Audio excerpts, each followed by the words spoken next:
किताब मुकद्दस में से गिनती के 11वें बाब की तिलावत। फिर वो लोग कुड़कुड़ाने और खुदावंद के सुनते बुरा कहने लगे।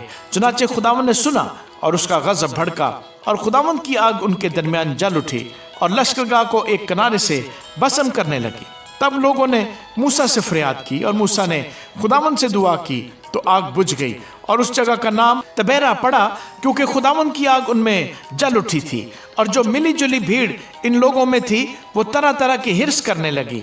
और बनी इसराइल भी फिर रोने और कहने लगे कि हमको कौन गोश्त खाने को देगा। हमको वो मछली याद आती है जो हम मिस्र में मुफ्त खाते थे, और हाय वो खीरे और वो खरबूजे और वो गंदने और प्याज और लहसुन।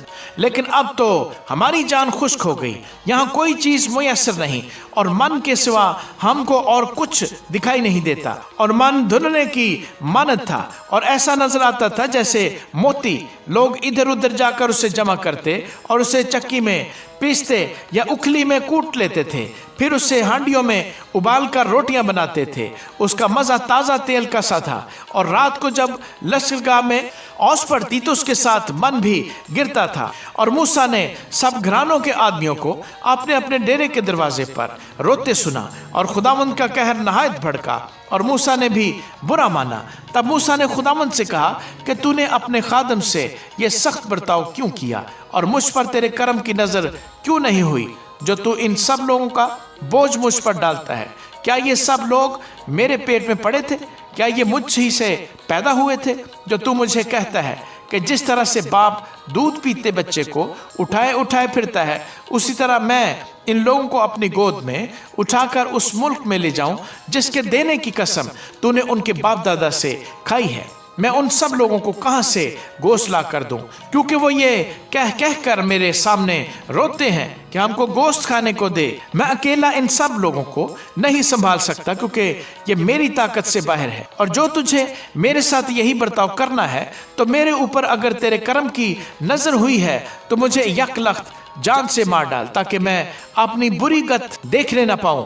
खुदावंद ने मूसा से कहा कि बनी इसराइल के बुजुर्गों में से 70 मर्द जिनको तू जानता है कि कौम के बुजुर्ग और उनके सरदार हैं, मेरे हजूर जमा कर और उनको खैमा इज्तिमा के पास ले आ, ताकि वो तेरे साथ वहां खड़े हों, और मैं उतर कर तेरे साथ वहां बातें करूंगा। और मैं उस रूह में से जो तुझ में है कुछ लेकर उनमें डाल दूंगा कि वो तेरे साथ कौम का बोझ उठाएं, ताकि तू उसे अकेला न उठाए। और लोगों से कह कि कल के लिए अपने को पाक कर रखो, तो तुम गोश्त खाओगे, क्योंकि तुम खुदावंद के सुनते हुए ये कह कह कर रोए हो कि हमको कौन गोश्त खाने को देगा। हम तो मिस्र ही में मौत से थे।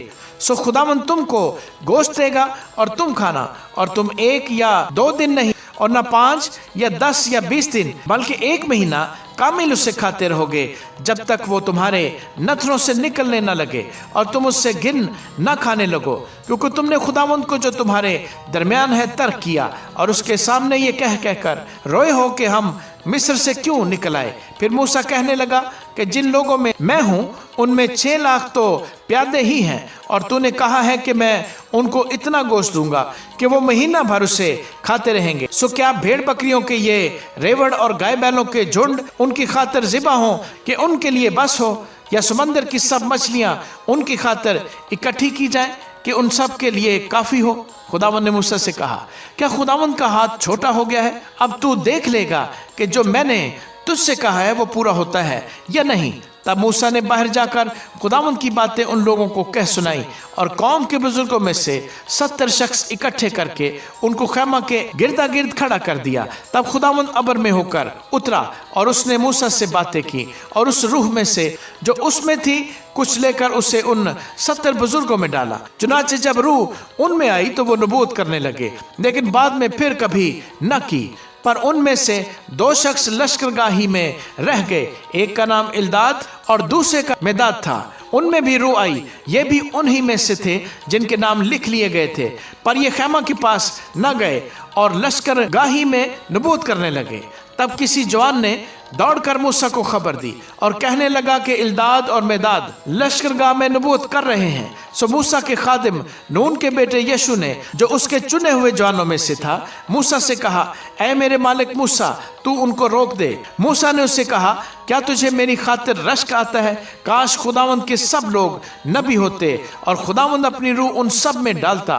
फिर मूसा और वो इस्राएली बुजुर्ग लश्करगाह में गए और खुदावंद की तरफ से एक आंधी चली और समंदर से बटेरें उड़ा लाई और उनको लश्करगाह के बराबर और उसके गिरदा गिर्द एक दिन की राह तक इस तरफ और एक ही दिन की रात तक दूसरी तरफ जमीन से करीबन 2-2 हाथ ऊपर डाल दिया। और लोगों ने उठकर उस सारे दिन और उस सारी रात और उसके दूसरे दिन भी बटेरें जमा की, और जिसने कम से कम जमा की थी उसके पास भी 10 खूमर के बराबर जमा हो गई। और उन्होंने अपने लिए लश्करगाह की चारों तरफ उनको फैला दिया और उनका गोश्त उन्होंने दांतों से काटा ही था और उसे चबाने भी नहीं पाए थे कि खुदावंद का कहर उन लोगों पर भड़क उठा और खुदावंद ने उन लोगों को बड़ी सख्त वबा से मारा। सो उस मकाम का नाम कबरूत हतादा रखा गया, क्योंकि उन्होंने उन लोगों को जिन्होंने हिर्स की थी वहीं दफन किया। और वो लोग कबरूत हतादा से सफर करके हिसिरात को गए और वहीं हिसिरात में रहने लगे।